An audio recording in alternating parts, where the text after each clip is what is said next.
The Lord be with you. A reading from the Holy Gospel according to Luke.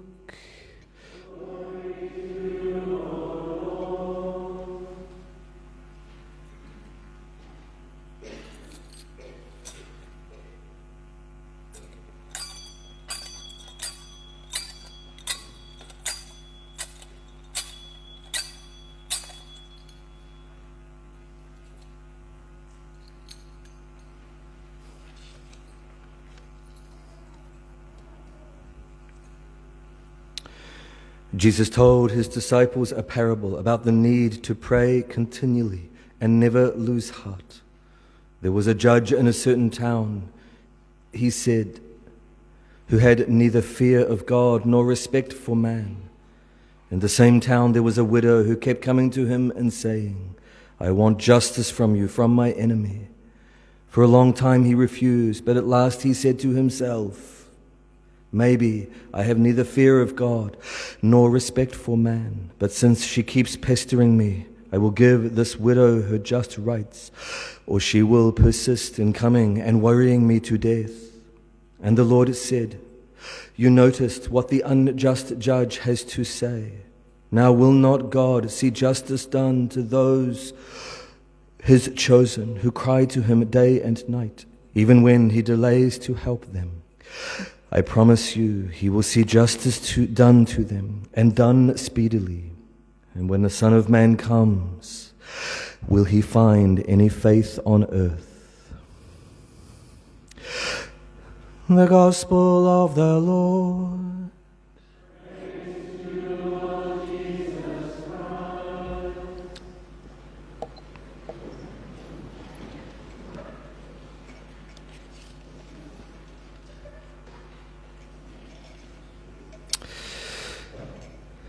If you can see me from time to time taking a deep breath, it's just the issues with my muscle disease as I get older from time to time when I'm tired, and I think probably COVID has had something to do with making that worse. So don't be concerned, it's just an issue with my body. Continuing a little bit what we've been covering over the last few weeks for those who have been here, we've been looking at the church's teaching on why the Lord chose only men to be priests, and I wanted to round out this little series of homilies by looking at why, especially in the Western tradition, there is only a celibate priesthood. I'm sure most of us accept well the practice and the teaching of the church on this, and many of us would know the good reasons that the church lives this way. But it's always good to maybe fill out maybe some of the gaps in our knowledge. And also for those who may never have heard some of these things, it's important because just like an all-male priesthood, and then the criticisms and the attacks against the church, even from members within the church, there are also those who cannot comprehend why we have a celibate priesthood, unmarried priesthood.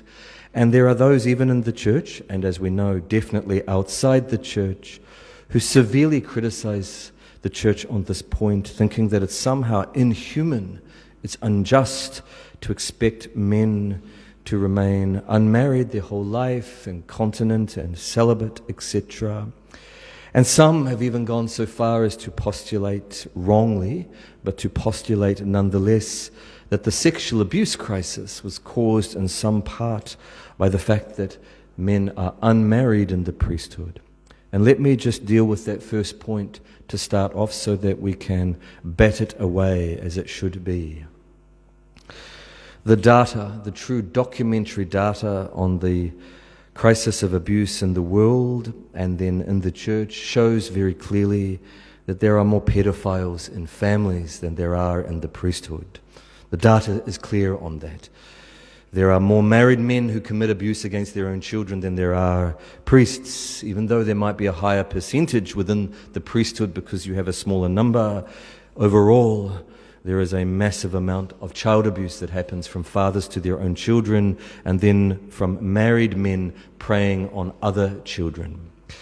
So if we are to look for blame somewhere at that level and be unintelligent about looking at the causality, we should then blame marriage or blame heterosexuality or blame women because they are married to these men. I mean, this is ridiculous. We need to be intelligent in the way that we look for causality and its complexity. And for those who've done any research on this, the issue of pedophilia and of phebophilia, the two different kinds, normally comes from some psychological trauma in the life of the person, serious psychological trauma in their young years. We don't need to go into that too much. But nonetheless, suffice to say that celibacy and continence, remaining consecrated for God, has no true cause for these problems. The reason we ended up with so many men in the priesthood doing these things is because of the attacks of the devil, bad choices among bishops, bad seminaries, and then, of course, bad men entering the office of the priesthood, often with ill intent, or thinking they can hide away somehow, and by being ordained it'll fix it all up. And of course we know we've reaped the whirlwind in that regard. The practice of celibacy for priests in the church is from ancient antiquity all the way back to Christ. And that's where the church takes her model from. Jesus was unmarried and lived the state that he did for the sake of his bride, the church. He was married to his bride, the church, lived a union of love for her, and he only has one bride, as we know, lives this incredible mystery of redemption on the cross for our salvation. And Jesus did not exercise any of his sensitivity in this regard. He had a full body of a man, full masculinity. All of his sensitivity and his psychological life was rightly ordered, of course, in his humanity. But there he chose freely and out of love for us, and to incarnate a particular mode of love, he chose to be celibate and not exercise any of that sensitivity, not engage any of that vital potentiality that was present in his body. And the church, from time immemorial, in the actions and the practices of the apostles, has then imitated her Lord, imitated Christ in her priests. And as many of you know well, because this is often the objection that's raised, people say, well, hang on, in the first 1,000 years of Christianity, we had a lot of married priests. How can you claim that this is something that has been the practice the whole way, and why now would you ask for a celibacy and an unmarried state when there are clearly, many priests who were ordained as married men in the first 1,000 years, or at least the first 900 years? And what a lot of people don't realize, and this is where the historical evidence is overwhelming, documentary evidence, all the scholarship on this is absolutely sure, is that the men who were ordained, who were married, were asked to live what we call perpetual continence. They were to cease the conjugal relations with their wives, and they, by ordination, were now to lay down their life as a bridegroom configured to Christ in that mystery for his bride, the church. The marriage with the church would take precedent even over their sacramental marriage. And there, a mystery, a little bit shocking today because we value marriage so much. We know the holiness of marriage. It's a sacrament, a special presence of Christ there for the holiness of spouses and children. But nonetheless, in the true ordering of things, we know that God must be loved even above our spouse. God is the greatest good in the hierarchy of goods. And even in a true marriage, God must be loved above one's wife or one's husband. Seek ye first the kingdom of God, and love the Lord thy God with thy whole heart, mind, strength, and soul. There, yes, no doubt, we see clearly that it's lived in every state of life, but in this particular instance, when it came to ordination, by the grace and the configuration to Christ, the man being configured to Jesus was to cease loving his wife in that way and to now lay down his body in all of its capacities for the sake of Christ's bride, the church. And this is witnessed to in the early church by the letter of St. Paul to Timothy, when he says that a bishop a priest and a deacon. He mentions it 3 different times in the New Testament. That the bishop, priest, and deacon must be the husband of one wife. And that is a theological formula in the Greek, and then it's rendered in the Latin, in the Vulgate translation, as unius exordi vir. And it's like for us when we hear the phrase, the breaking of bread, we know it means the Eucharist. We know it's not some strange little literal thing that they would do as Christians. When they broke bread, it means that they celebrated the Eucharist and the mystery of the Eucharist, communion, everything that the Mass was for them in those days. And so when Paul uses that phrase a number of times, husband of one wife, he's not meaning that a bishop could possibly be chosen because he's left that one and got married. That's obvious. He can't be a bishop if he's done that. And that's, strictly speaking, committing adultery. It's not meaning also that his wife has died and then he is with another one and thereby it's somehow ruled him out because he's now in a second marriage. What it's meaning is that now by ordination he's married to the church in a mystical, spiritual way, and he's to be the husband of that bride alone. The husband of one wife. And there, yes, the ordination only took place if the wife consented to it. She knew what it meant. She was to live apart from her husband, live a spiritual life, often going to live with family or a sister, or going to live with nuns who were living a consecrated life of that kind in the early church. Later on, it would become more prominent where the wives of men who were ordained would go to live in a convent, in a monastery. And also, the man who was ordained had to have no dependents. His children had to be old enough to look after themselves for obvious reasons. There, my brothers and sisters, the church had the practice of either ordaining single men who were already celibate, living perpetual continence, or they were married and they accepted to live perpetual continence, which means that they would not engage their sexual faculty in that way, even in the legitimacy of marriage. They would forego that. They would perpetually fast from that for the sake of a higher good. And we do that even in married life today. St. Paul says it, that husband and wife can defer to one another out of reverence for Christ. For the sake of his higher spiritual end, they might abstain from their intimacy and conjugal acts to live more spiritually in a temporary way within their marriage. And that is a very traditional Christian teaching. It's in the scriptures. But even more, when a man is ordained, he is called to perpetually let go of that interaction with his wife for the sake of laying down his body and his soul for the sake of Christ's bride, the church. And this has been the practice all the way through in the Western tradition and in the early days among the Eastern tradition. And it's witnessed to in the documentary evidences and documents of the church. We begin to see it emerge in the Council of Nicaea. Because remember, the church was persecuted for the first 300 years. She was underground. She couldn't meet in council like she did when she was liberated by the Emperor Constantine.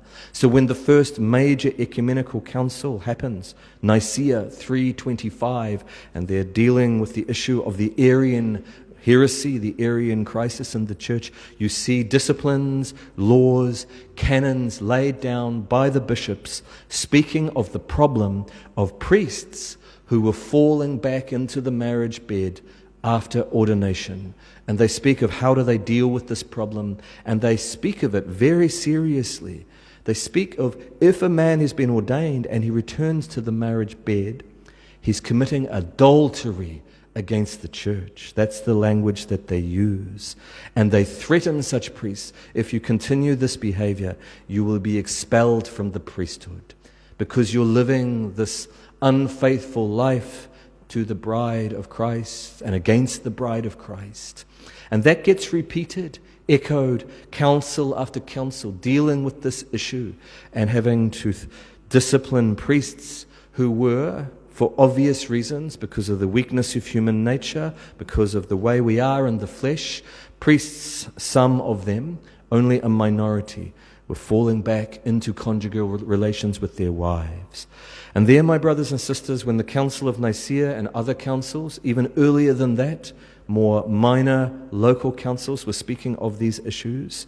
They were laying down a law that reflected an already established custom, an already established practice, a tradition, in other words, that had been practiced from the apostles, coming from Christ, and handed down in the life of the church. And we begin to see it emerge in the more overt documents that are getting written now, because there are no persecutions.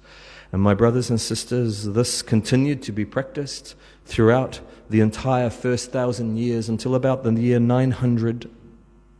And there were more problems, not just sometimes priests going back to their wives in little temporary moments of weakness, but also when a priest was ordained and he had a lot of land or he had a lot of property and buildings, there were sometimes fights over who this land and estate would go to. Did it go to the church? Did it go to his wife and children? And when you had corrupt bishops and they see a big bit of property that they like, there's a temptation to ordain that man because then they get the benefices, and that happened from time to time. So the church realized that after the fall of the Roman Empire, many monasteries existing in Europe, thousands of monks who were already living perpetual continence because they were professed religious monks and they were living celibacy, the church decided that they'd begin to only ordain those who were already celibate, already perpetually continent because of their religious vows.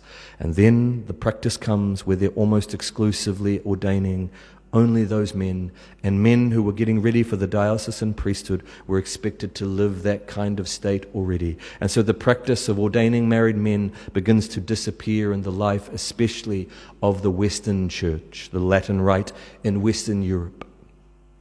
And then several centuries later, as we all know, we have the Protestant Revolution. Martin Luther rejects so much of the sacraments and the life of the church, including religious life. He thinks it's against the original commandment to be fruitful and multiply, and man and woman are made for one another. Martin Luther rejects his own priesthood, his own vows of celibacy. He entices another nun and marries a nun, pulls her out of the convent. This goes on in many places throughout Europe, the rejection of the traditional ways and the sacraments of the church, as well as other important doctrines.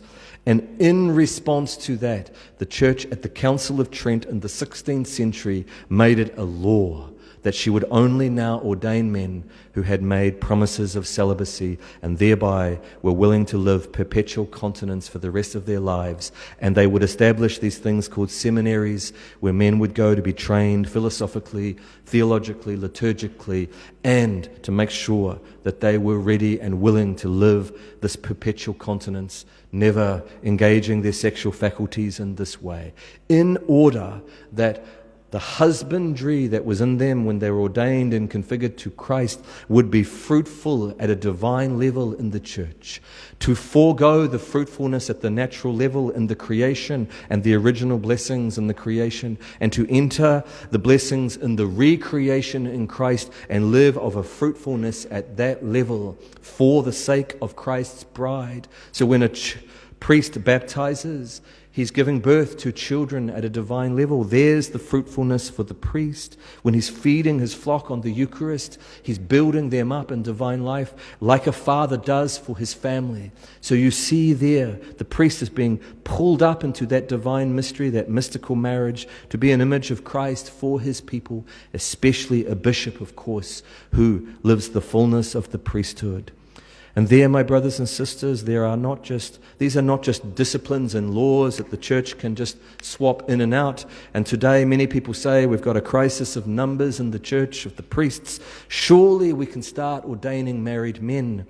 And there, from time to time, there are exceptions made. When you have an Anglican minister who wants to convert, become Catholic, for the sake of a higher good, the salvation of his soul and union in the true church, the church will tolerate the fact that he might continue living with his wife or some other very exceptional circumstance. But the church is never going to change this on a widespread, grand scale, because there are theological reasons that sit under the discipline and have come from Christ and from the apostles and have been transmitted faithfully down through the life of the church for the sake of incredibly important spiritual ends.